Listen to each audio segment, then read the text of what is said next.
January 29, 2024, bandang 5:30 ng hapon.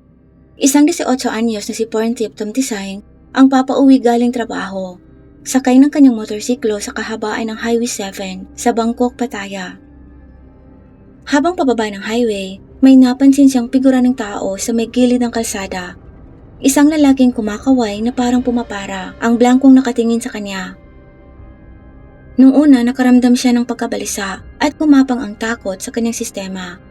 Talagang siya ang pinapara ng taong blangkong nakatitig sa kanya. Dahil sa pagkabalisa, pinaharurot niya ang kanyang motorsiklo. Pero bandang huli, di na rin siya nakapagpikil at nagdesisyong balikan ng nasabing tao para matanong kung ano ang kailangan nito.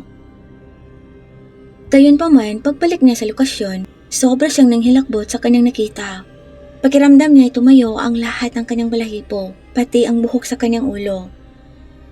Walang tao, kundi walang buhay na katawan ang kanyang naabutan sa gitna ng damuhan.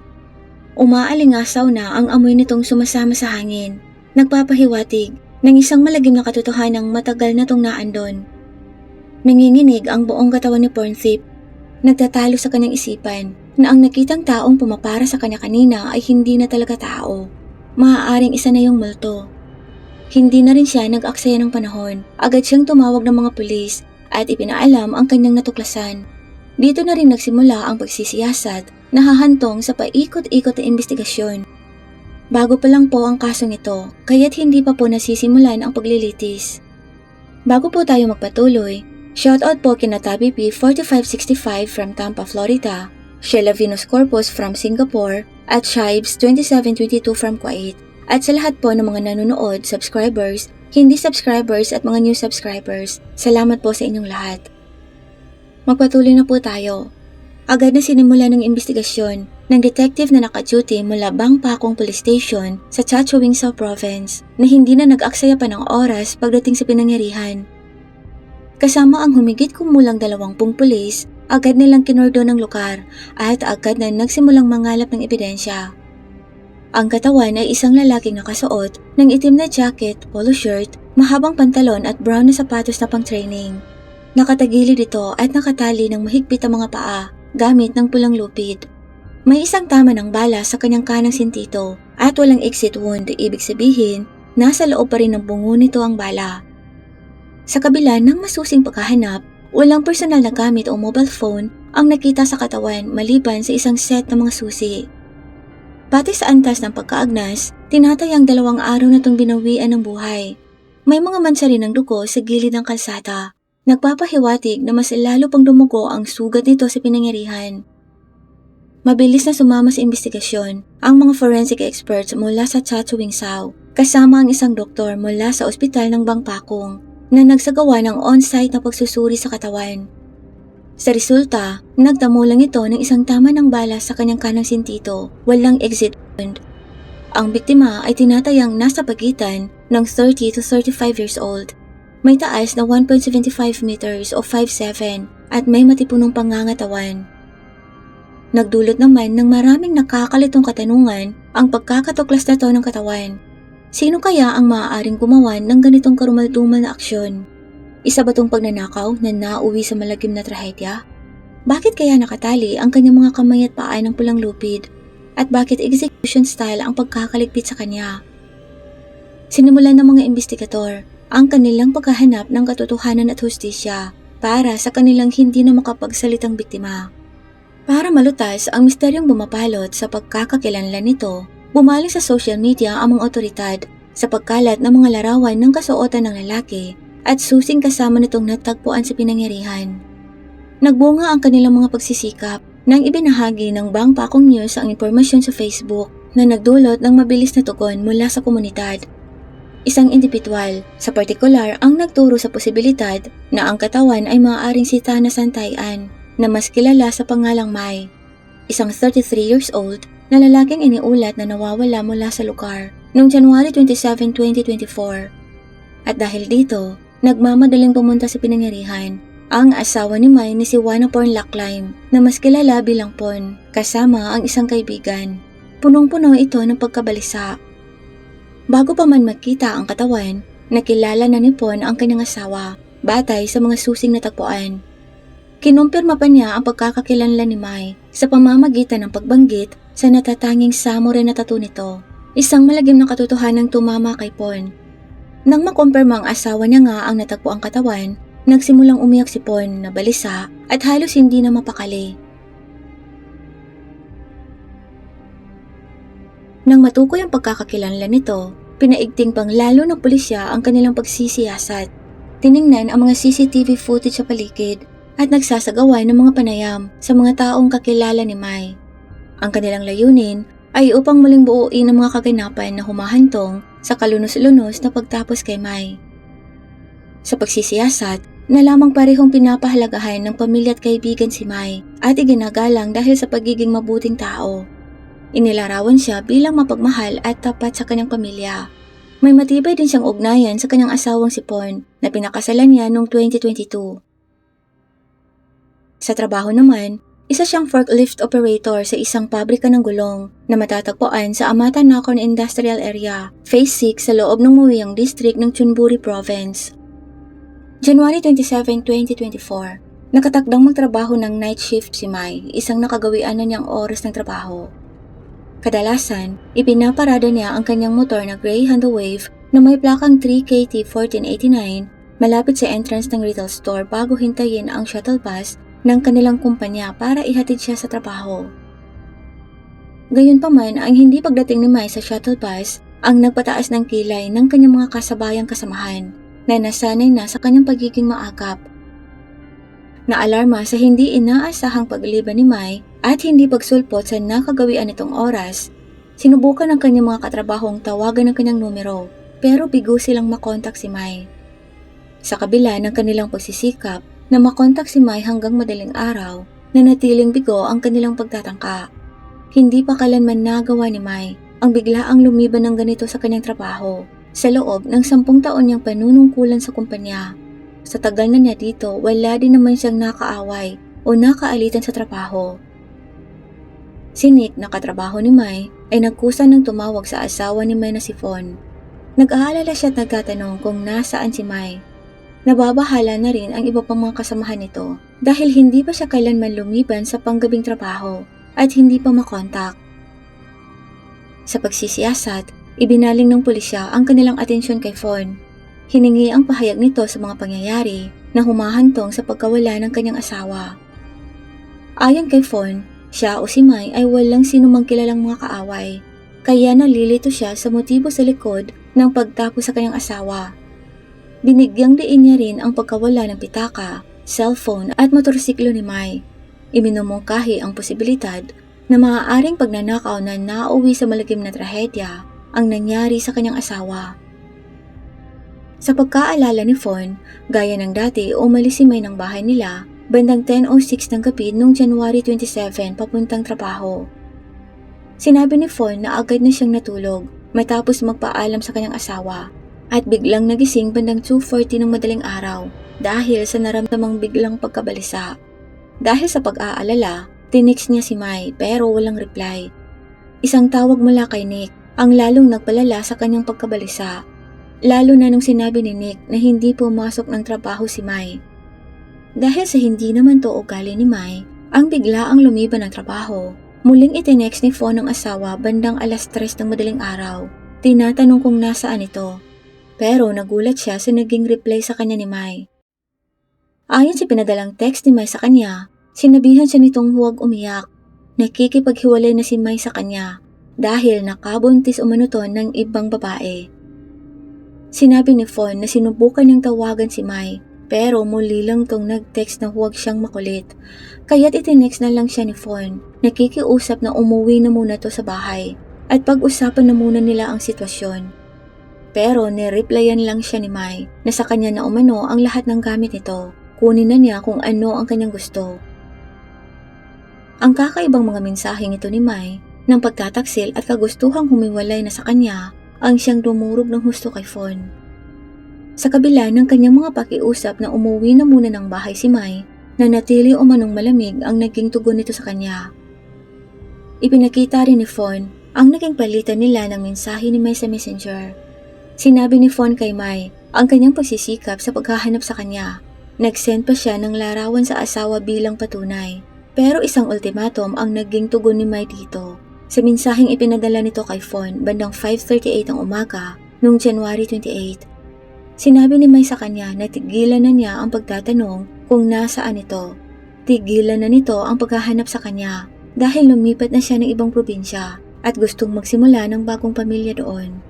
Nakiusap si Mai na hayaan na lang siya ni Fawn na umalis. Nagpapasalamat din si Mai sa kanya at sa kanilang pagsasama.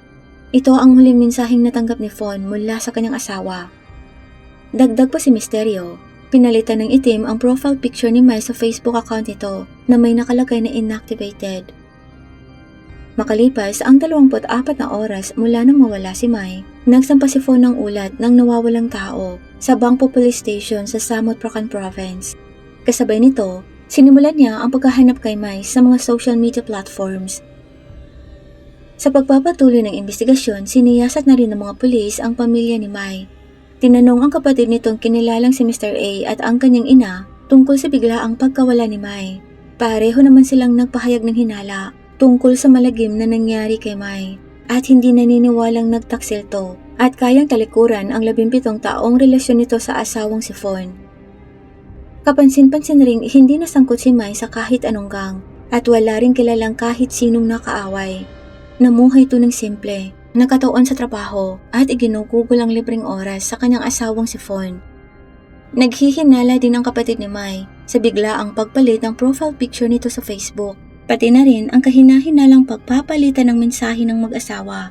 Dahil napansin nitong iba umano ang pagkakasulat ng mga chat messages kaysa sa mismong paraan ng nakagawi ang chat style ni Mai.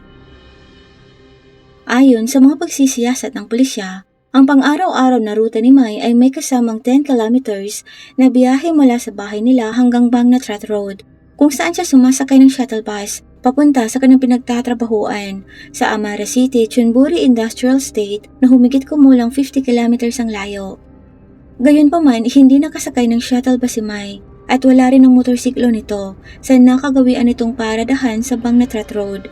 Kaya't naghinala ang mga investigador na may foul play na may tsoryang maaaring iniligpit si Mai sa ibang lugar bago itinapon ang kanyang katawan sa gilid ng highway.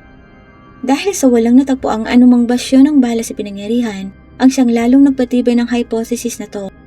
Iminumungkahing maaaring tinambangan si Mai sa nakagawian nitong rota. Kaya lang may problema sa pagsisiyasat.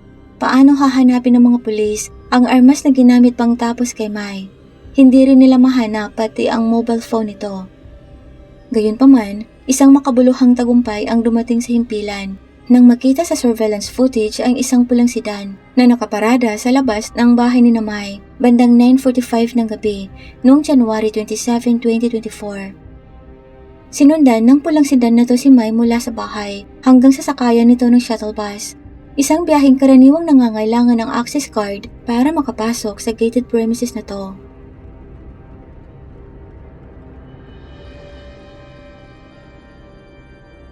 Kasunod ng ruta ni Mai, nakuhanan ng footage ang pulang sedan na biglang huminto bandang 10:30 PM habang pwersahang kinakalatkad ng mga individual si Mai mula sa kanyang motorsiklo. Ang nakakagulat, minaneho pa ng isa sa mga salarin ang motorsiklong sinakyan ni Mai paalis ng lugar. Iminumungkahi ang isang kalkulado at hindi lang isa o dalawa ang nagsagawa ng operasyon.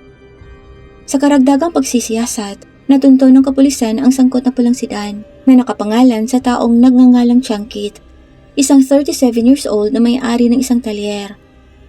Ang mas nakakagulat, si Changkit ay walang iba kundi ang taong kasama ni Fawn sa pagtukoy sa katawan ni Mai noong January 29, 2024. Dahil sa matinding indikasyon ng foul play, naghihinala na ngayon ang mga investigador. Pumunta ba ang salarin sa lokasyon para muling makita ang pinangyarihan?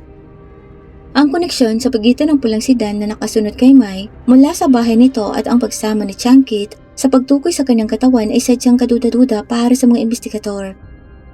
Mas lalo pang tumindi ang hinalang ito nang mapansin nila ang kakaibang kilos ni Changkit at Fawn, na tila hindi pangkaraniwan ang pagiging malapit ng mga to para maging magkaibigan lang, taliwas sa mga sinabi ni Fawn. Nang tingnan ng mga investigador ang mga aktibidad sa social media ni Changkit, nakita nila ang napakalaking ebidensya ng isang romantikong relasyon sa pagitan nila ni Fawn, na naghain ng pagdududa sa kanilang mga bersyon dahil sa pagsisinungaling nila sa tunay nilang relasyon. February 3, 2024, bandang 1:00 ng umaga, inaresto ng pangkat ng pagsisiyasat si Chankit sa isang gasolinahan sa Bangfli District, Samut Prakan Province. Nung una, umamin si Chankit sa kanyang pagkakasangkot, pero mariing itinanggi ang paglahok ng iba pang nasa loob ng sasakyan. Inamin niya rin sa mga pulis na may relasyon nga sila ni Fawn sa nakalipas na 3 buwan, pero kamakailan niya lang umano na lamang kasal na pala to. Dahil sa selos umano nang malaman ang pagbubuntis ni Fawn, kaya na nagawa ang pagtapos kay Mai. Gayon pa man kalaunan, na lamang nagsinungaling lang pala si Fawn kay Chankit tungkol sa pagdadalang tao nito. Hindi pala totoong buntis si Fawn. Sa resulta naman ng pagsusuri, na lamang may 3 pang DNA ang natagpuan sa pulang lupid na ginamit pang tali kay Mai. Dahil sa ebidensyang ito at sa mga kuha ng CCTV, kalaunan ay umamin na rin si Chankit sa pagdukot kay Mai sa tulong na rin ng 4 niyang mga kasabwat. Inamin niyang siya mismo ang bumaril kay Mai sa ulo nung silang dalawa na lang sa loob ng kotse bago itinapon ang katawan nito sa gilid ng highway. Kinumpirma ng surveillance footage na 3 beses na sinusundan ni Chankit si Mai kasama ang kasabwat nitong si Ot na humantong sa pagdukot at pagtapos nila dito. Agad namang nagsampa ang mga pulis ng maraming kaso labang kay Chankit at sa kanyang mga kasabwat, kabilang ang pagnanakaw na nagresulta sa pagtapos ng tao, sinadyang pagtapos ng tao, pagtatago ng katawan, pagdukot, at bawal na pagdadala ng armas, mga pagkakasalang may matinding parusa. Ipinasa ang kaso sa Chathuincha Provincial Court kung saan nakakulong si Chankit habang nakabinbin ng paglilitis. Ang iba pang 4 na mga suspitsado na nakilala sa pamamagitan ng interogasyon ay sina Mr. Nantapat o Ot, 23 years old, Mr. Pansip o Type, 28 years old, Mr. Soksongkran o Kan, 23 years old, at Miss Apisara Onyo, 22 years old. Nahaharap din sila sa pag-uusig para sa kanilang mga papel sa karumalduman na insidente. Karamihan sa mga suspitsadong ito ay pamilya o kaya ay mga empleyado sa talyer ni Chankit. February 4, 2024, sa ganap na 2:00 ng hapon, nagtipon ang mga nagdadalamhati para ihatid sa kanyang huling hantungan si Mai. Kabilang sa kanila ang asawa nitong si Fawn na inaalalayan ng mga kamag-anak, kaibigan at kakilala na hayagang nagdadalamhati, pasan ang kasalanan at kalungkutan. Nangako siyang mananatiling walang asawa. Inaamin ang kanyang pagtataksil at labis na pagdadalamhati sa pagkawala ng kanyang asawang si Mai. Sa malungkot na sandaling to, ipinaabot din ni Fawn ang kanyang paghingi ng tawad sa pamilya ni Mai. Inaamin at nagsisisi sa kanyang pagkikiapid. Sa kabila nito, mariin niya ring itinanggi ang anumang pagkakasangkot o anumang kinalaman sa pagtapos sa kanyang asawa. Nananatili naman ang pag-aalinlangan ng mga pulis at publiko sa mga pahayag na to ni Fawn, lalo na sa pagkakaroon ni Chankit ng access card sa lugar na tinitirhan nila ni Mai. Sinabi ni Fawn na nawala umano ang kanyang access card at naghihinalang ninakaw to sa kanya ni Chankit, isang pahayag na pinatunayan naman ni Chankit kalaunan sa panahon ng interogasyon ng mga pulis. Ang kuha ng CCTV mula January 30, 2024 na nakipagkita si Fawn kay Chankit sa bahay nila ilang sandali matapos malaman ang malagim na sinapit ni Mai ang siyang nakapagbigay pagdududa sa pagiging inosente ni Fawn. Bukod pa rito, sinabi rin ng ina ni Mai na sobrang interes ang ipinakita ni Fawn sa life insurance ni Mai matapos nitong malaman na wala na ang kanyang asawa. Ang pagsisinungaling ni Fawn tungkol sa kanyang pagbubuntis kay Chankit ay nagdala rin ng mga karagdagang katanungan tungkol sa kanyang motibo at pagkakasangkot sa pinaplanuhang pagligpit sa kanyang asawa. Ang pagiging tiyak ni Fawn sa eksaktong oras nung gabing umalis si Mai ng bahay kasama ang mga ulat tungkol sa kanyang pagtataksil bago ang insidente ang siyang lalong napalalim ng mga hinala laban sa kanya. Bagaman sa panlabas kung titingnan si Fawn ay masasabing isang matapat na asawa, malayong malayo naman ito sa mga umuusbong na mga pahayag tungkol sa kanya. Nakikiapid siya sa iba habang nasa trabaho ang kanyang asawa. Nung gabi ng pagkawala ni Mai, unang sinabi ni Fawn na natulog siya matapos umalis ni Mai. Gayunpaman, direktang sinalungat ng mga kuha ng CCTV ang mga pahayag na to ni Fon. Sa footage, nakuhanan siyang nakikipagtagpo sa ibang lalaki sa parehong oras pagkatapos makaalis ni Mai ng bahay. Nakakagulat na hindi lang pala isa kundi dalawa ang kabit ni Fon. Bukod kay Changkit, may isa pa pala siyang kalakuyo na piniling manatiling hindi pangalanan. Sinabi ng lalaking ito na 4 na buwan na pala silang may relasyon ni Fon na nagsimula sa isang logistic company kung saan siya palaging sinusundan ni Fon. Ang dobleng pagtataksil ni Fon ang nagdulot ng mga hinala tungkol sa kanyang mga aksyon at motibo noong gabi ng pagtapos kay Mai. Ang pagkikipagkita niya pa sa isa pang kalakuyo ay para makapagtatag ng alipay o isa lang tong bahagi ng kanyang mapanlinlang na pag-uugali. Pero sa kabila ng kumpletong pagsisiyasat, nabigo pa rin ang pulisyang makahukay ng matibay na ebidensya na direktang magsasangkot kay Fon sa pagtapos kay Mai. Gayunpaman, hindi maikakaila na ang mga kakaibang ikinilos ni Fon ay hindi direktang nag-ambag sa malagim na trahedyang nangyari kay Mai na nag-iiwan ng di matanggal na mga katanungan tungkol sa kanyang naging papel at totoong motibo sa insidente. Hindi rin inaasahan ni Fon na huhukayang mabuti ng mga reporter sa ang kanyang personal na buhay. Nagrereklamo siya dahil pakiramdam niya itinataboy siya at pinagkakaisahan ng lipunan. Gayong isa siyang nagtatalamhating may bahay na nawala ng asawa. Sinabi niyang pinagsisisihan niya ang pagtataksil kay Mai, pero ni minsan hindi niya inisip o sinadyang makagawa ng anumang pinsala kay Mai dahil sa kanyang pagluloko. Gayunpaman, bakit labis siya nagsinungaling sa mga investigador tungkol sa kanyang ginawa nung gabing nawala si Mai, tungkol sa kanyang relasyon sa salaring si Changkit, tungkol sa kanyang pagkikiapid, at tungkol sa halos lahat ng kanyang naunang mga salaysay, na siyang labis na nakapinsala sa kanyang kredibilidad, ang patong-patong na kasinungalingan. Sinabi rin ng pamilya ni Mai na nahihiya na rin sila sa panghihimasok sa kanilang personal na buhay, lalo na dahil ang ilan sa mga isyong inilabas sa tingin nila ay wala namang kaugnayan sa kaso. Ang gusto lang talaga nila ay malutas ang kaso ng kanilang anak at maiharap sa hustisya ang lahat ng mga salarin. Ang kaso na nung una ay tila tungkol lang sa pagkikiapid ng lalaking asawa na gustong iwan ng kanyang may bahay para magsimula ng bagong pamilyang kasama ng iba. Nasa kalaunan ay napatunayang ang katotohanan ay kabaliktaran pala. Si Mai ay isang tapat na asawa, isang simbolo ng milyon-milyong masisipag at tapat na asawang lalaking inilaan ng buhay sa kanilang pamilya nang walang kahit na anong reklamo. Kahit na sa maikling sandali bago siya binaril, nanindigan siya para sa kanyang pamilya at asawa. Sinabing hindi niya iiwan si Fon dahil kasal sila, ayon na rin sa naging salaysay ni Changkit bago niya tinapos ang buhay ni Mai. Karamihan sa mga kababaihan ay mapalad na magkaroon ng asawa at kaparehas sa buhay na tulad ni Mai. Pero sa pagkakataong to, ito rin ang dahilan ng pagtapos sa kanyang buhay. May kinalaman kaya ang kanyang asawa sa planong pagligpit sa kanya? O biktima rin ito ng selos ng isang kalakuyo? Lalaking hindi naman nag-iisang kapit dahil may kinakatagpo rin namang isa pang kalaguyo si Fon o marahil nga ay may iba pa. Maaaring hindi ka panipaniwala ang kaso para sa ilan na ang pag-ipot at patuloy na pagtataksil ng asawang babae ay humantong sa malagim na pagtatapos ng asawang lalaki. Mukhang hindi patas na si Mai ang nagbayad para sa pagtataksil sa kanya ng kanyang asawang si Fon. Pero sa muli, hindi kailanman naging patas ang buhay at binibigyang liwanag ko po ang mga totoong krimeng mukhang imposible pero totoong nangyari. Ito lang po para sa araw na to. Ibahagi niyo po kung ano po sa tingin niyo ang totoong nangyari sa comment section sa ibaba.